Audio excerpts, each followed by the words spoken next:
안녕하세요. 독쌤TV의 독쌤입니다. 정말 오랜만에 업로드를 합니다. 제가 자리를 비운 사이에도 구독의 끈을 놓지 않으신 찐 구독자분들과 그리고 새로 구독해주신 모든 분들께 정말로 감사를 드립니다. 여름방학 끝나고 동영상 몇 개 올리고 제작을 못하고 있었거든요. 근데 좀 걱정을 했는데 구독자분들이 또 생기다니 정말 기분이 너무 좋아요. 더 열심히 할 수 있는 한 최선을 한번 다해보겠습니다. 최선을 다해보겠다고 말하니까 예전에 새로 들어온 신입사원들한테 자네는 일을 어떻게 할 건가? 네, 최선을 다해서 열심히 하겠습니다 라고 말했는데 굳이 그걸 또 최선을 다하겠다는 말은 어울리지 않아, 잘하겠다고 해야지 라고 말했던 그 꼰대 같던 그 아저씨가 또 생각이 나네요. 지금은 할아버지가 되셨겠죠. 오늘의 이야기는요, 공부를 잘하는 방법 4번째 이야기. 제목은 저축과 소비로 정했어요. 근데 돈 버는 얘기는 아니고요. 아쉽지만 오늘은 참 동영상 올리기 아주 좋은 날입니다. 오늘은 2021년 10월 3일, 한국은 개천절이죠. 독일은 독일 통일의 날이라고 해서 여러 가지 행사가 있었고 추석 때 막 가족 영화가 많이 나오듯이 독일 통일과 관련된 영화들을 많이 텔레비전에서 볼 수 있었어요. 근데 꼭 그런 이유 때문에 올리는 건 아니고요.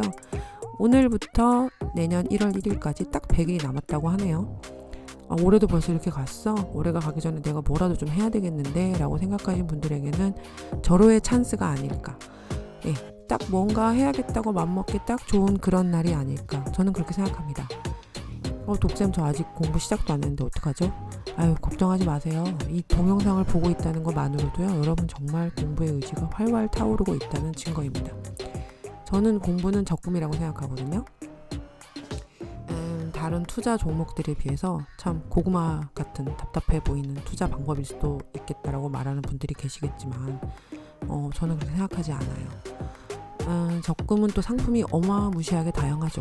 공부도 마찬가지고 만기를 정하는 것도 복잡하지만 자신의 선택에 따라서 달라질 수 있다는 거. 하지만 적금 만기가 되었을 때 인플레이션이 심한 해라면 내 돈의 가치가 떨어질 수도 있다는 리스크가 있습니다, 여러분. 공부도 마찬가지죠. 이거 하면 좋겠다라고 생각했는데 어떤 분야는 졸업생이 너무 많아서 취업의 문이 꽉 막혀있을 때가 있고, 어떤 분야는 졸업생이 너무 없어서 비인기 학과인 줄 알았는데 떼돈을 버는 사람들을 볼 수 있으니까요. 그래도 세상에는 적금을 하는 사람들이요, 빚을 내서 투자하는 사람보다는 훨씬 많다고 저는 생각해요. 많죠. 누가 요새 적금을 드냐? 독쌤 친구들이 저에게 한마디 하더군요. 근데 저는 적금이 좋습니다. 리스크가 적잖아요. 그리고 적금은 제가 얼마씩 할 건지 제가 정할 수도 있고요. 독일에서 졸업했다고 다 떼돈을 버는 건 아니잖아요, 솔직히. 그리고 적금에도 적금 드는 사람마다 각자의 목표가 있듯이 공부도 마찬가지잖아요. 그래서 저는 공부는 적금이라고 생각합니다. 하지만 적금 들 때 꼭 조심해야 될 게 있어요. 만기일만큼이나 이자율과 기간을 꼭 정해야 됩니다. 그거는 고민을 좀 해봐야 되는 문제죠. 10년짜리 적금을 들었는데 10년 후에 인플레이션이 너무 많이 생겨서 돈의 가치가 완전 떨어진다면 어떤 기분이 들지 얘기 안 해도 잘 아실 것 같아요. 게다가 세상 어느 은행이 우리한테 돈 맡기면 돈의 가치가 점점 떨어집니다라고 말하겠어요. 공부를 하는 것도 마찬가지겠죠. 우리한테 와서 공부하시면요, 사실은 전혀 나중에 졸업 후에 아니면 학원도 마찬가지예요. 아무런 혜택을 볼 수 없습니다. 여러분은 그냥 제자리에 서 계시는 겁니다 라고 말하는 교육기관이 얼마나 있겠어요. 그러니까 본인이 꼼꼼히 잘 체크를 하셔야 된다는 얘기입니다. 물론 적금으로 부자가 될 확률은 적죠. 적금으로 만들어준 목돈을 근데 잘 굴리면 부자가 될 가능성이 굉장히 높아집니다. 그리고 여러분, 적금해 보신 분들은 알 거예요. 적금 타는 날 세상을 다 가진 기분이 듭니다. 그 기분으로 몇 년 동안은 정말 행복하게 잘 살 수 있어요. 그 돈을 쓰지 않고 은행에 꼭꼭 넣어두는데도 말이죠. 공부도 그런 의미에서 공부를 열심히 하고 나면 내가 하고자 하는 일의 밑거름이 되는 게 아닐까. 단 이자율을 잘 살펴보듯이 적금 들 때 내가 지금 하는 공부가 어떤 효과와 파워를 가지고 있을지 꼭 꼼꼼히 따져보고 공부를 시작하시기 바라겠습니다. 적금 만기하는 해의 인플레이션을 고려해보듯이 공부가 끝났을 때 나는 내가 한 공부의 결과물을 내 손에 들고 어디에 서 있을지도 한번 상상을 해보시고 현실감이 떨어지는 것 같은 거는 조금 고려를 해보세요. 하지만 사람은 자기가 하고 싶은 일을 꼭 해야 됩니다. 네, 그게 더 행복감을 더 올려주는 요인이기도 하니까요. 남들 하는 거 무조건 다 따라하지 말라는 얘기예요. 다시 정리해 보겠습니다. 저는 공부는 적금 같은 거라고 생각해요.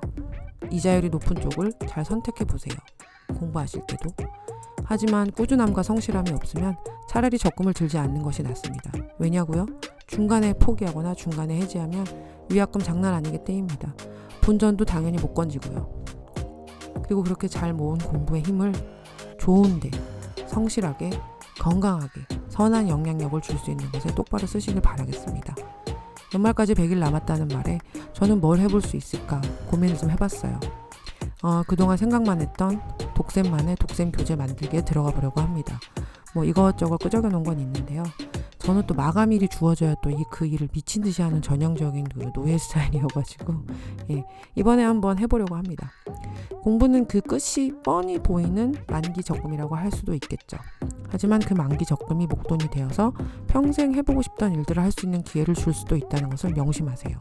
제가 경험상 제가 뭐 50년을 산 건 아니지만 100년을 산 건 아니지만 제 경험상 내가 공부한 건 꼭 나에게 보상을 해줍니다. 단 사기꾼 조심하듯이 사이코패스, 소시오패스, 변태, 나르시시스트 잘 피하시길 바라겠습니다. 내가 그런 사람 될 수도 있거든요. 정신줄 잘 잡으시고요. 여러분의 두뇌와 경험이 독일어 실력과 만나면 엄청난 시너지 효과가 난다는 걸 잊지 마세요. 성차별, 나이차별, 각종 차별이 철저하게 금지된 독일 사회에서 그렇다고 차별이 없는 건 아니죠. 하지만 내가 차별을 당했을 경우에 차별한 사람에게 엄청나게 처벌을 할 수 있는 엄청난 법들이 많습니다. 독일에. 여러분은 반드시 성공할 수 있습니다. 뭐 이렇게 되면 한국의 인재들을 독일로 빼돌린다고 모함할 수도 있겠네요. 근데 뭐 그런 얘기 아닌 거 제 구독자분들은 제 말뜻을 잘 이해하셨으리라고 저는 믿습니다.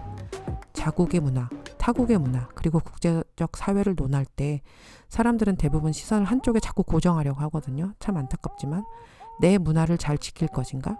남의 문화를 잘 배울 것인가? 그런데 이건 요즘 트렌드하고는 전혀 상관이 없는 구식이죠. 네 문화, 내 문화 이런 게 아니고요. 아니면 뭐 두 문화가 잘 섞였냐? 이런 것도 사실은 구식이에요, 요새는. 요즘 트렌드는요.